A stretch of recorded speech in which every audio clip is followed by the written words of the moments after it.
Hey everyone, welcome back to the channel. It's good to see you all, and I hope you are having a wonderful day. On today's episode, Emily and I wanted to share our thoughts and reflections on our recent trip to Haiti.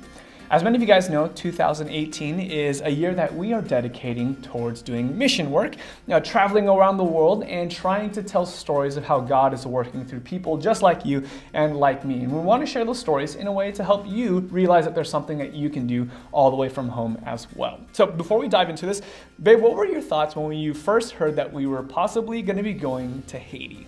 Well, I've never been to Haiti before, and the thoughts that came to my mind was seeing those news clips from 8 years ago after the devastating earthquake took place, and just seeing all the injured, and it was just so eye-opening to me, and I was just like blown away. Like, this could happen to a country that's already kind of in the poverty limit as well.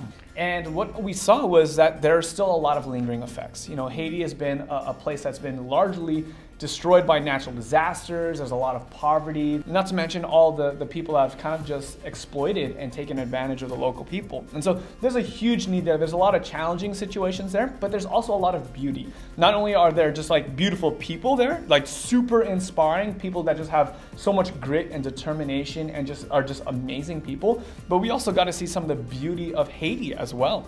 Our last day there, we got to hike with our group up into the mountains of Haiti, and we got to see some of the local agriculture and meet some of the people there, and it was just so beautiful. And yeah, and we also got to see one of the most adorable looking cows ever. Yeah. Super cute stuff, and just some of the most amazing views. I got to fly the drone a little bit, and so some of those views were just absolutely breathtaking. And so it was cool to see, and really interesting to see the two sides of Haiti, both the immense need as well as immense beauty and opportunity that there was. So we went down there with a company called All Made, right? And this is a company started by your brother. So why don't you share with us a little bit about what All Made's story is? Yes, All Made Apparel has a local factory in Haiti, and it employs local Haitians, providing them of a living wage to get ahead in life and really provide for their families. So at the factory they make t-shirts, and the fabric from the t-shirt is shipped from the US to Haiti, and it's made out of eco-friendly material. About each t-shirt has 6 to 8 water bottles in it. This is one of those t-shirts. Yeah.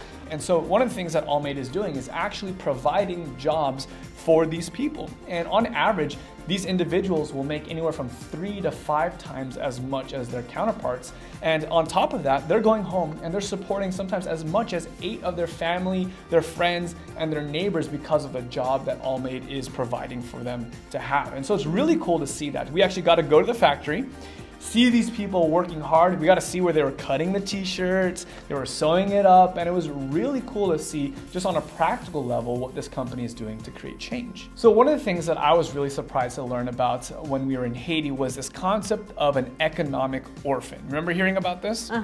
Somewhere around 80% of every single orphan that's out there, they're actually what you call economic orphans. Their parents are alive and well, they still love them, but they just don't have the money to take care of their family anymore.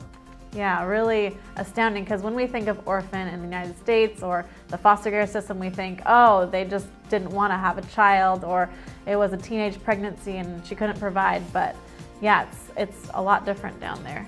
And so this is why what All Made is doing is so amazing, because every time you buy a shirt, you actually help keep families together. You're allowing children to stay with their biological parents, to give them an education, to give them a hope for their future and stuff like that. So for me, I think about, man, I buy t-shirts a lot. You know, Emily buys t-shirts far more than I do. Yeah. But every time I buy clothes, I could be supporting one or the other. And I'm thinking, man, this is definitely something that I want to get behind.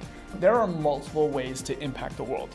You know, when we think about missionary work, when we think about how do we change the world, we think about, largely speaking, preaching and teaching. We don't always think about business. And it's crazy to think that you could help change the world through creating a business or simply by buying shirts.